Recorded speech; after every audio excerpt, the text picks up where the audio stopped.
नमस्कार दोस्तों, आप सभी का स्वागत है एक और वीडियो में। जैसा कि अभी आप सबको पता है कि G20 समिट हुआ है इंडिया में। क्या भव्य तरीके से उसका आयोजन किया गया है। पूरी दिल्ली का रंग रूप ही चेंज कर दिया गया था। जो झुग्गी झोपड़ी वाले इलाके थे उनको पूरी तरह से कवर कर दिया गया था और एक तरीके से एक नए इंडिया की झलक दुनिया ने देखी। तो आज हम उसके बारे में ही डिस्कशन करने वाले हैं कि ये G20 है क्या बेसिकली, और कौन कौन से मेंबर्स हैं G20 में, और G20 का डिक्लेरेशन क्या हुआ, और इसके अलावा भी कई सारे इंपॉर्टेंट अनाउंसमेंट्स हुए। द्विपक्षीय वार्तालाप के बीच में काफ़ी अच्छे अच्छे अनाउंसमेंट्स हुए, उन सबके बारे में चर्चा करने वाले हैं। अब अंत में सबके मन में, पूरे देशवासियों के मन में एक सवाल आ रहा होगा कि इससे हमारा क्या फ़ायदा। G20 तो एक संगठनों का समूह है, उसकी बैठक से हमें क्या मिला, तो उसके बारे में भी चर्चा करेंगे। और एक सवाल जो सबके मन में आना चाहिए कि जो 4100 करोड़ रुपए लगे हैं, क्या ये वर्थ इट भी थे कि ऐसे ही लग गए। तो चलिए बिना वक्त गंवाए पहले तो हम आपको बताते हैं कि यह क्या है G20। ये लप्पू सी शक्ल का G20 है क्या। तो बेसिकली G20 को ग्रुप ऑफ 20 नेशंस कहा जाता है, जिसमें 20 अलग अलग देश हैं, जिसमें हमारा एक प्यारा भारत भी है, अमेरिका भी है, ब्राज़ील भी है, अर्जेंटीना भी है, और इनमें 19 देश हैं और एक यूरोपीय यूनियन है। जी हाँ दोस्तों, यूरोपीय यूनियन, जिसमें इंग्लैंड सारे देशों का एक समूह जो है वह है। यानी कि टोटल 19 देश हैं और एक यूरोपीय यूनियन है, जो कुल मिलाकर के G20 बनता है। अब इसका नाम फ्यूचर में G21 भी हो सकता है, क्योंकि भारत के अथक प्रयासों से अफ्रीकन यूनियन को भी इसमें शामिल कर लिया गया है और उसको परमानेंट मेंबर बना लिया गया है। इसमें पाकिस्तान नहीं है G20 में। अब मेन बात, किसी भी कॉम्पिटिटिव एग्जाम में या यूपीएससी के पेपर में भी आता है, G20 का डिक्लेरेशन क्या है। भाई G20 दिल्ली का डिक्लेरेशन है क्या, भारत आखिरकार क्या इसमें डिक्लेयर हुआ। तो भारत की कूटनीति को अंदाज़ा इस बात से लगाया जा सकता है कि जो यह G20 सम्मेलन हुआ है नई दिल्ली में, इसमें सर्वसम्मति से कोई फैसला लिया गया और सर्वसम्मति से घोषणा पत्र जारी किए गए। यानी कि सर्वसम्मति क्या होती है, जो भी सारे पार्टिसिपेंट नेशंस हैं इन सबका सहमति उसमें थी, किसी ने भी इसका विरोध नहीं किया। नई दिल्ली घोषणा पत्र में सदस्य देशों की क्षेत्रीय अखंडता व संप्रभुता बनाए रखने समेत अंतर्राष्ट्रीय मानवीय कानूनों, क्षेत्र में शांति और स्थिरता की रक्षा करना, अंतर्राष्ट्रीय कानूनों को बनाए रखना आदि शामिल है। यह सब इसके मेन एजेंडास हैं। मेन डिक्लेरेशन में जो पॉइंट्स शामिल हुए हैं वह ये हैं। अब इसमें अंतर्राष्ट्रीय क्षेत्रीय अखंडता और संप्रभुता का चीन विरोध भी करता, लेकिन उसके विरोध से भी कुछ होने वाला नहीं था। तो यह डिक्लेरेशन था। इसके अलावा अब देखिए, एक launch of global biofuel alliance का एक घोषणा हुई है, जिसको GBA के शॉर्ट फॉर्म्स के जाना जाता है। जैसे कि आप लोगों ने ओपेक सुना होगा, जो पेट्रोलियम जो कंट्रीज प्रोड्यूस करती हैं उनका संगठन है, वैसे ही बायोफ्यूल अलायंस का भी एक तरीके से लॉन्चिंग हुआ, जिसको GBA के नाम से जाना जाएगा। तो G20 शिखर सम्मेलन के मौके पर पीएम मोदी ने अमेरिका, कंट्रीज के नाम याद रखिएगा, America, Singapore, Bangladesh, Italy, Brazil, Argentina, Mauritius और संयुक्त अरब अमीरात के नेताओं के साथ 9 सितंबर 2023 को नई दिल्ली में वैश्विक जैव ईंधन गठबंधन का शुभारंभ किया।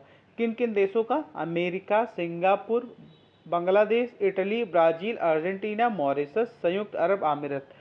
अब इससे क्या होगा, इसे जो बायोफ्यूल है इसकी प्रोडक्शन से लेकर के जो भी चीज़ें धीरे धीरे भी चल रही हैं उनमें एक तीव्र गति मिलेगा। G20 अध्यक्ष के रूप में भारत की एक पहल है। जैसा कि आपको पता भी है, बायोफ्यूल डिपेंडेंसी की तरफ भारत बढ़ने की सोच रहा है। इसी की बेसिस पे एक एथेनॉल बेस्ड गाड़ी, जिसको हमारे road and transport minister Nitin Gadkari ji ने लेकर के सदन तक पहुंचे थे, उसके बारे में भी अगर आपको चाहिए तो उसके बारे में भी हम चर्चा करेंगे। उसके बारे में डिटेल जानकारियां इसी चैनल पर आपको मिलेंगी। इस गठबंधन का इरादा क्या है? तो प्रौद्योगिकी प्रगति को सुविधाजनक बनाने, टिकाऊ जैव ईंधन के उपयोग को तेज करने, जैव ईंधन के वैश्विक उत्थान में तेजी लाने का है। वैश्विक जैव ईंधन गठबंधन ज्ञान के केंद्रीय भंडार और विशेषज्ञ केंद्र के रूप में कार्य करेगा।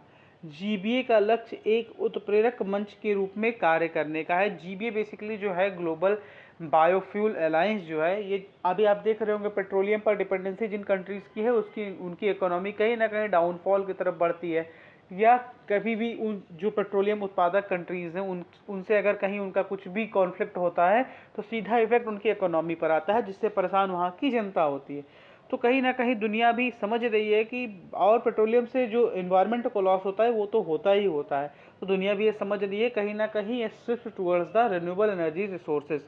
यानी कि बायोफ्यूल्स की तरफ शिफ्ट होने का टाइम आ गया है, हाइड्रोजन्स की तरफ शिफ्ट होने का टाइम आ गया है। तो इसीलिए बेसिकली यह ग्लोबल बायोफ्यूल अलायंस बनाया गया है। अब नेक्स्ट स्लाइड में हम लोग बात करेंगे कि ये भारत की सबसे बड़ी कामयाबी अगर इसमें देखा जाए तो क्या है। तो जो यह अफ्रीकन यूनियन है, अब ये देखिए अफ्रीकन यूनियन है क्या। बेसिकली पहले तो सबके दिमाग में आ रहा होगा ये अफ्रीकन यूनियन क्या चीज़ है। तो जैसे कि यूरोपीय यूनियन यूरोप के देशों का समूह है, वैसे ही अफ्रीकन यूनियन क्या है, अफ्रीका का 53 यानी 53 देश का संगठन है। कितने?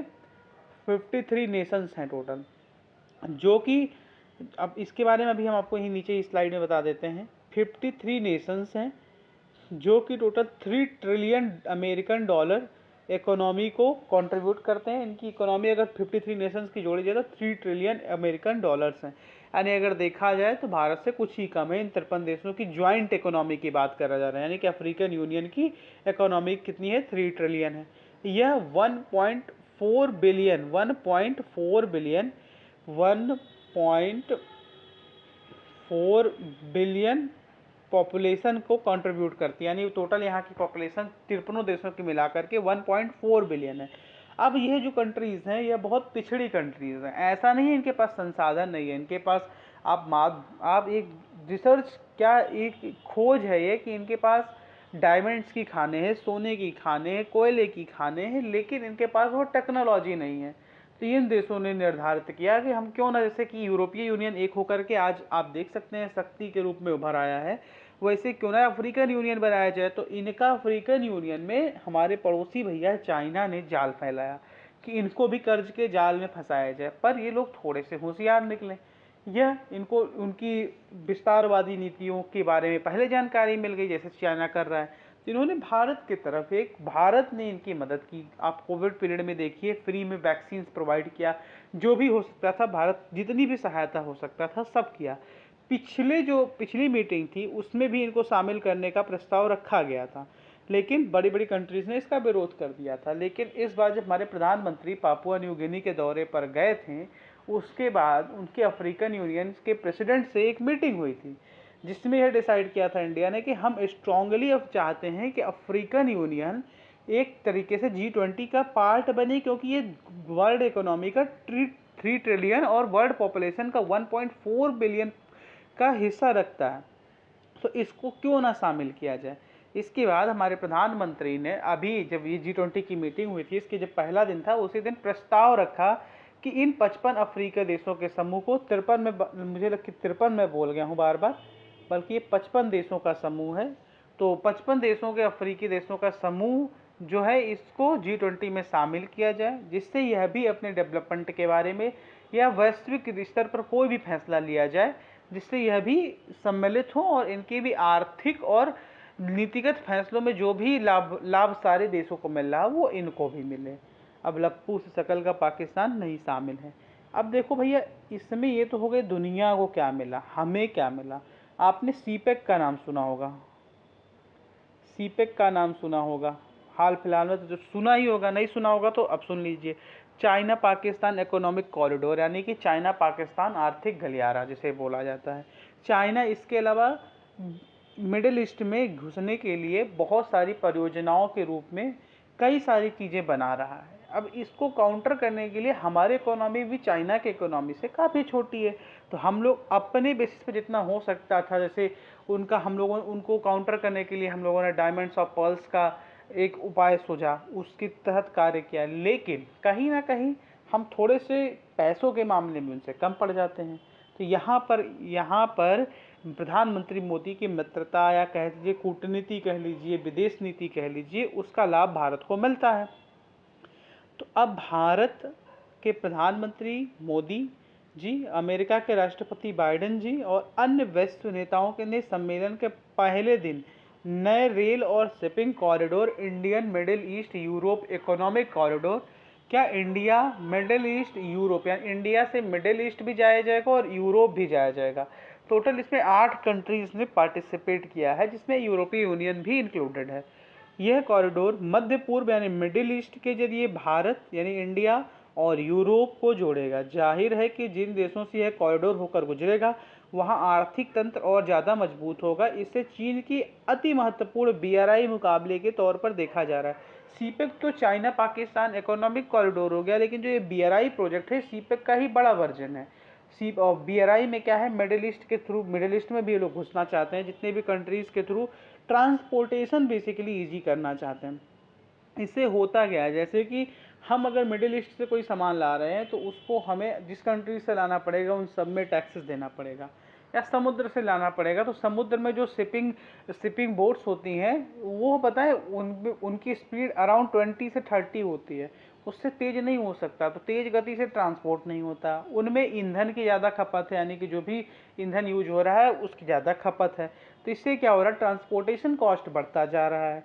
और कभी कभी होता है कि वह कोई आपदा आ जाती है तो वो समुद्र में अगर डूब गई तो उसका कोई रिकवरी नहीं है, डकैती भी होती है एक तरीके से समुद्रों में, तो उससे भी उनको नहीं बचाया जा सकता। तो इसे शिपिंग कॉस्ट कहीं ना कहीं बहुत ज़्यादा, ट्रांसपोर्टेशन कॉस्ट बहुत ज़्यादा बढ़ रही है। और इस कॉरिडोर का मेन मकसद क्या है कि इंडिया से मिडिल ईस्ट में एक कनेक्टिविटी स्टेबल की जाए, फिर मिडिल ईस्ट से होते हुए इस कनेक्टिविटी को यूरोप तक बढ़ाया जाए, जिससे यूरोप से अगर कोई सामान चलता है, ट्रांसपोर्ट होता है इंडिया में, तो वह इजीली यहाँ पहुँच सके। बीच में जितनी भी कंट्रीज इसके पार्ट रहेंगे वो कहीं पर भी ट्रांसपोर्ट इजीली पहुँच सकता है, और इंडिया से कहीं पर भी ट्रांसपोर्ट करना है तो ये भी इजीली हो सके। अब इसको 10 वर्षों में बनाने का लक्ष्य रखा गया है। कितने? 10 वर्षों में यह पूरा करने का लक्ष्य रखा गया है। India middle east Europe economic corridor. अब नेक्स्ट स्लाइड पर चलते हैं। अब अन्य घटनाक्रम क्या हुआ भैया, हम उस घटनाक्रम के बारे में बात नहीं करेंगे जो रील पर ट्रेंडिंग है कि मोदी जी और मेलोनी जी के बारे में कुछ भी ट्रेंड कराया जा रहा है। भाई हंसना किसी के साथ गुनाह थोड़ो है। अमेरिका के राष्ट्रपति ने भारत की सराहना के साथ कहा कि इस सम्मेलन ने यह साबित कर दिया कि G20 समूह दुनिया की बड़ी समस्याओं को हल करने की दिशा में काम करता है। अमेरिका के राष्ट्रपति महोदय बाइडन महोदय आए हुए थे, इनका मस्त स्वागत हुआ, प्रसन्न हो गए बेचारे, अच्छी अच्छी बातें कह करके चले गए। और हमारे दामाद जी भी आए हुए थे। कौन? हमारे दामाद जी, यानी कि ब्रिटेन के प्रधानमंत्री ऋषि सुनक, इंडिया के दामाद ही हुए ना। जो इनकी पत्नी है वह, उनके पिताजी और माताजी इंडिया के ही हैं, इन्फोसिस कंपनी के संस्थापक नारायण मूर्ति जी और सुधा मूर्ति जी। तो इस बेसिस पे इंडिया के दामाद हुए। खैर ये तो सेकेंडरी चीज़ है, कॉमेडी लेवल की चीज़ें हैं, लेकिन इन्होंने यह मामला बहुत संगीन उठाया कि चीन जो है यह जासूसी करता है, दूसरे देशों की जासूसी करवाता है। जैसे कि अभी हमारे ही देश में कई इनके लोग पकड़े जा रहे हैं। ये जो रियलमी ओप्पो जो मोबाइल्स हैं, इनके यहाँ से जासूसी करवाया जा रहा है, इनमें चिप लगवाया जा रहा है। प्लस अमेरिका के पास भी कई सारे जासूसी बलून्स अमेरिका ने फोड़े हैं। तो ये जो ब्रिटेन के प्रधानमंत्री ऋषि सुनक जी हैं, इन्होंने चीन के सामने ही यह मुद्दा उठाया कि भैया जासूसी क्यों हो रही है। और इसके अलावा ब्राज़ील के राष्ट्रपति अब लुइस इनासियो लूला डी सिल्वा, ये भैया अभी नए बने थे वहाँ कर, और बहुत बहुत बुजुर्ग किस्म के आदमी हैं, प्रधान राष्ट्रपति कई बार रह चुके हैं, लेकिन अभी इनका हाल में ही री इलेक्ट हुए हैं। ने विश्व की उभरती अर्थव्यवस्थाओं वाले देशों के हितों की आवाज़ उठाने के लिए भारत का शुक्रिया अदा किया। अभी बताया ना कि G20 को G20 में अफ्रीकन यूनियन को शामिल करा करके जो उभरती हुई अर्थव्यवस्थाएं उनको भी शामिल करवाने के लिए भारत ने जिस प्रकार का योगदान दिया, उसके लिए ब्राज़ील के राष्ट्रपति लुइस इनासियो लूला डे सिल्वा, हम इनका नाम लूला डा सिल्वा ही करके याद किए हुए हैं, इन्होंने भारत का शुक्रिया अदा किया। यह रही सारी जानकारियां जो कि G20 से रिलेटेड कुछ भी सम्मिलित हैं, सारी जानकारियां बहुत इंपॉर्टेंट हैं। इसके अलावा हम सोच रहे हैं G20 की एक और वीडियो बनाएं जिसमें ये कहाँ कहाँ पर किन किन शहरों में हुआ, और ये जो different types of paintings use की गई थी G20 के दौरान, उसका पूरा विवरण दें। तो उसके लिए आपको क्या करना है, चैनल को सब्सक्राइब करके रख लीजिएगा, बेल आइकन को प्रेस करके रखिएगा। इस वीडियो से आपको कुछ भी समझ में आया हो, कुछ भी सीखे हो, तो एक प्यारा सा लाइक अवश्य दे दीजिएगा, शेयर करते रहिएगा। थोड़ा बहुत मुझसे मॉरल बूस्ट होता है व्यक्ति का, और उससे ज़्यादा वीडियो बनाने का एक मोटिवेशन मिलता है। और हमारे वीडियोस कोई ऐसे तो है नहीं कि कोई सॉफ्ट इन्फ्लुएंसिंग कर रहा हूँ या कुछ नेगेटिविटी फैला रहे हैं या किसी तरह का क्रिंज कंटेंट दे रहे हैं, इन्फॉर्मेटिव कंटेंट ही है।